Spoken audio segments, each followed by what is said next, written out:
अस्सलाम वालेकुम, कैसे हैं आप लोग। उम्मीद है बिल्कुल ठीक होंगे। आज की वीडियो में हम बात करेंगे एक और मेडिसिन के ऊपर। मेडिसिन का नाम है डोमल। डोमल दवाई क्यों इस्तेमाल की जाती है, इसका क्या काम है, इसके इस्तेमालात, यूजेस और बेनिफिट्स के ऊपर बात करेंगे। किन मरीज़ों को दी जाती है और इसके अलावा इसको कब आपने नहीं इस्तेमाल करना। इसको अगर आप ज़्यादा इस्तेमाल करते हैं या कुछ ऐसी कंडीशंस हैं जिनमें आप इसको इस्तेमाल करते हैं तो आपको बुरे असरात भी हो सकते हैं, या फिर आपने इसको किस तरह से इस्तेमाल करना है, तो इस चीज़ पे हम बात करेंगे। तो वीडियो स्टार्ट करने से पहले चैनल ज़रूर सब्सक्राइब करें और बेल आइकन पर प्रेस कर लें ताकि मेरी सारी वीडियो आपको टाइमली मिलते रहे। तो चलें वीडियो स्टार्ट करते हैं। आज की हमारी मेडिसिन है डोमल टैबलेट। डोमल की अगर मैं बात करूं तो इसके जेनेरिक नेम की, या फिर एक्टिव इंग्रेडिएंट की, या फिर आम जुबान में जिसको हम साल्ट या फार्मूला कहते हैं, तो वो है डोमपेरिडोन मेलेट। अब इसके यूजेस की बात कर लेते हैं, इस्तेमालात की, यूजेस एंड बेनिफिट्स की बात करते हैं। क्यों दिया जाता है मरीज़ को ये दवाई।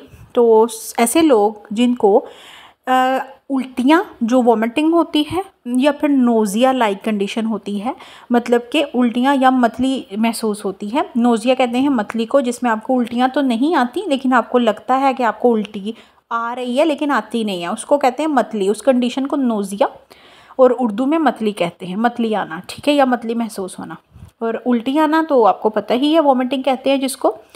तो इसकी ये रीज़न्स इसकी बहुत सारी हो सकती हैं कि आपको उल्टी होना महसूस हो रहा है या उल्टी हो रही है। आपका मैदा ख़राब हो सकता है, आपको कोई स्ट्रेस हो सकता है, आपने कोई गलत चीज़ खा ली होती है जिसकी वजह से उल्टी आपको आ जाती है, या फिर आपका हाजमा सही नहीं होता।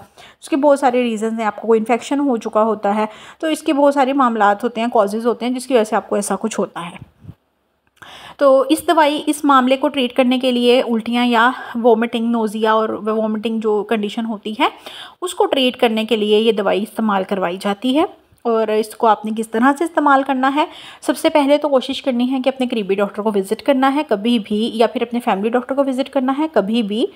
खुद से कोई भी, किसी भी कंडीशन में कोई भी मेडिसिन खुद से उठा के इस्तेमाल नहीं करनी है। इन चीज़ों का आपने लाजमी ख्याल रखना है, क्योंकि हर बीमारी के बहुत से रीज़न्स होते हैं, एक रीज़न नहीं होता। चाहे आपको कोई छोटा सा भी मसला है, उसका भी बहुत सारे रीज़न्स या कॉजेज़ हो सकते हैं।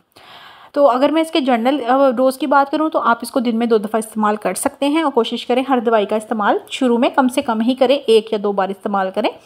और अगर आपकी कंडीशन ज़्यादा ख़राब हो जाती है और ठीक नहीं होती तो फिर मज़ीद अपने डॉक्टर को बताएं और उसको विज़िट भी लाजमी कर लें 1 दफ़ा।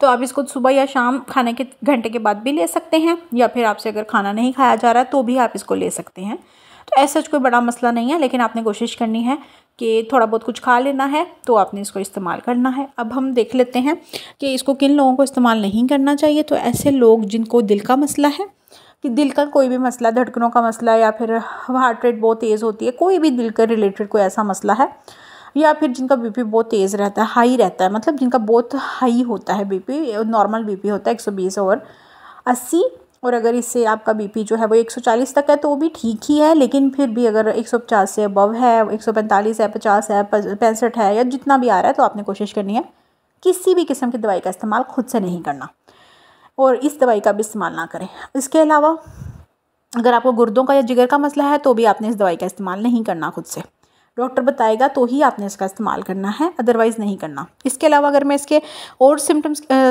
उसकी बात करूँ, साइड इफ़ेक्ट्स की, तो वो आपने, अगर आपको कोई एलर्जिक रिएक्शन होता है ये खाने से तो भी इसका ये साइड इफ़ेक्ट है। इसके अलावा आपका जो है वो थोड़ा बहुत सर भारी हो सकता है, नींद का थोड़ा बहुत इशू हो सकता है, लेकिन ऐसा कोई ख़ास इशू नहीं होता। तो आपने कोशिश करनी है कि दवाई का इस्तेमाल कम से कम ही रखना है। अगर आप किसी भी चीज़ का इस्तेमाल ज़्यादा मिकदार में करते हैं तो वो भी आपके लिए नुकसानदेह साबित हो सकता है। तो बजाय सही काम करने के उसके अपने भी बुरे असरात शुरू हो जाते हैं आपके ऊपर। तो ये थी जी आज की हमारी वीडियो। उम्मीद करूँगी कि आपको मेरी वीडियोज़ अच्छी लगती होंगी, इन्फॉर्मेटिव लगती होंगी। मैं कोशिश करती हूँ कि आसान से आसान लफ्ज़ों में, आम ज़ुबान में, आम लोगों के लिए, सब जो आम लोग हैं, जो जिनका मतलब आम मीन्स के सब लोग जिनका मेडिकल से ताल्लुक़ नहीं है, उनको हर बात समझ आ सके।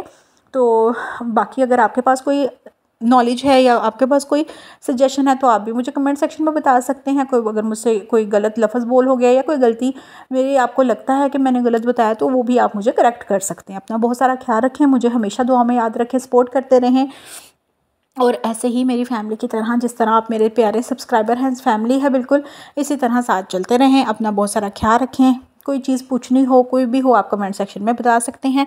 जितना मुझे पता होगा मैं इंशाल्लाह आपको ज़रूर बताऊंगी और मैं बताती भी हूँ। आपने देखा होगा मैं हमेशा जवाब ज़रूर देती हूँ कमेंट का। तो अपना बहुत सारा ख्याल रखें। मिलते हैं अगली वीडियो में। अल्लाह हाफ़िज़।